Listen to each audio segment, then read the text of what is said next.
Oke, baik. Assalamualaikum warahmatullahi wabarakatuh. Kami dari kelompok 4 akan mempresentasikan tentang akuisisi dan merger. Sebelumnya, perkenalkan nama saya Muhammad Zufarul Akbar dengan NIM 051. Saya Aululail Maufiron NIM 027. Saya Citra Suka Farenda Maharani, NIM 079.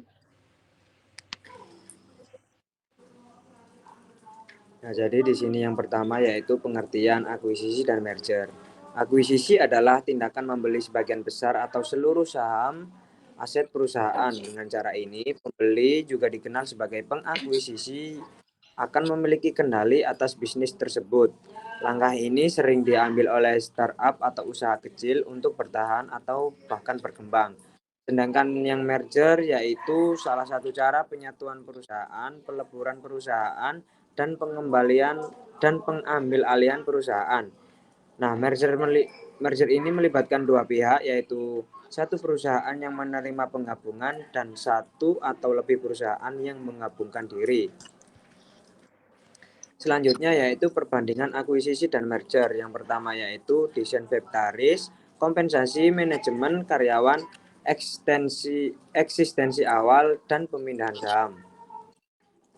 Selanjutnya yaitu motif dan tujuan perusahaan. Yang pertama, memperluas pangsa pasar, meningkatkan efisiensi operasional, mendapatkan akses teknologi dan pembaruan, mengurangi persaingan, dan menambah nilai pemegang saham. Nah, jadi di sini ada faktor perusahaan melakukan akuisisi dan merger itu karena apa? Yang pertama, untuk mengembangkan strategis, persaingan industri, efisiensi operasional, peningkatan nilai perusahaan, akses SDM dan pasar baru, dan meminimalisir resiko. Selanjutnya yaitu evaluasi dampak merger dan akuisisi. Perusahaan bisa meningkatkan kemampuan, menghasilkan sinergi, memperluas portofolio, dan menghadapi segala tantangan.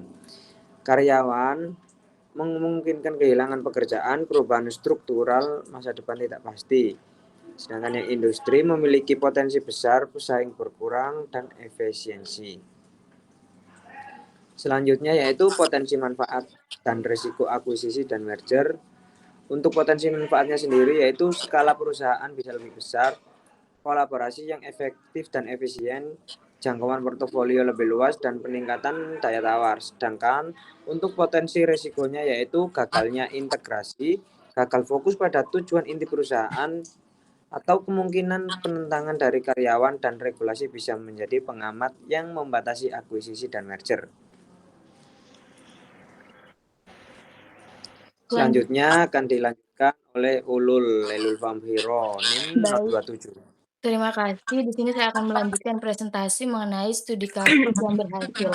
Nah, di sini judul dari jurnal yang kami ambil adalah dampak merger dan akuisisi pada kinerja keuangan studi kasus sektor perbankan di Indonesia. Nah, tujuan utama dari dilakukannya merger dan akuisisi ini adalah menciptakan sinergi yang dapat meningkatkan kinerja keuangan entitas gabungan.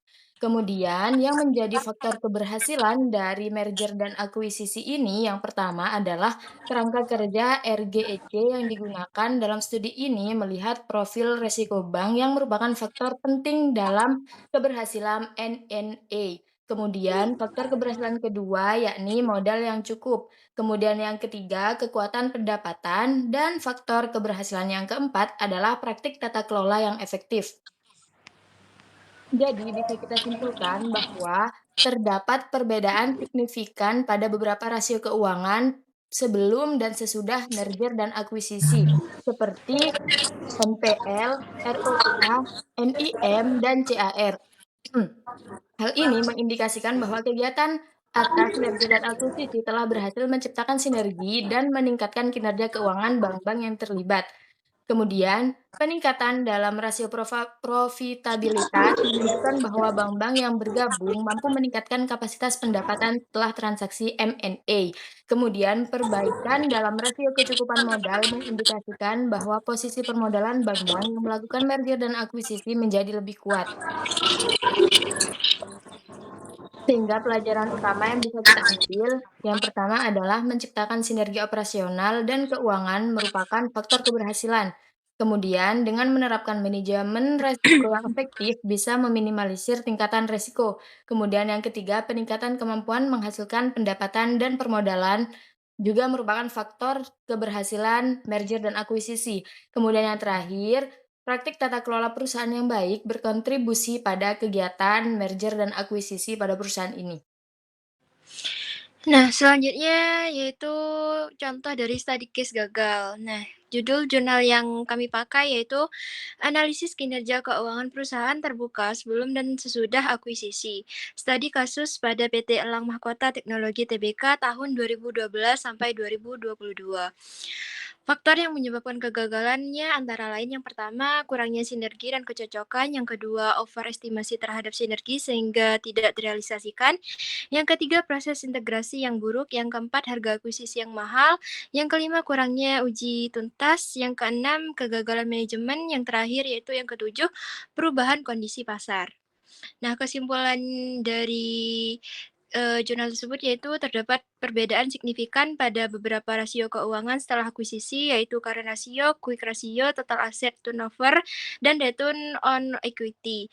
Namun, tidak terdapat perbedaan signifikan pada beberapa rasio keuangan lainnya seperti cash ratio, debt to asset ratio, debt to equity ratio, long term debt to equity ratio, net profit margin, return on asset, dan return on equity.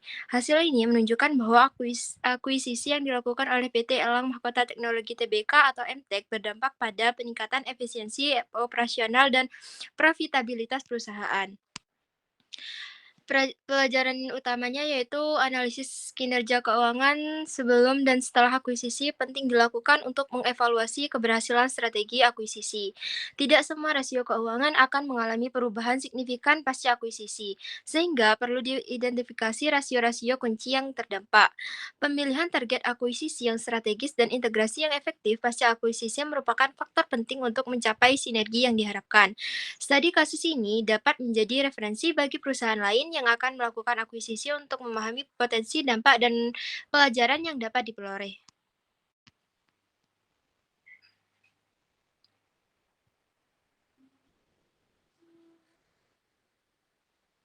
Sekian dari kelompok kami.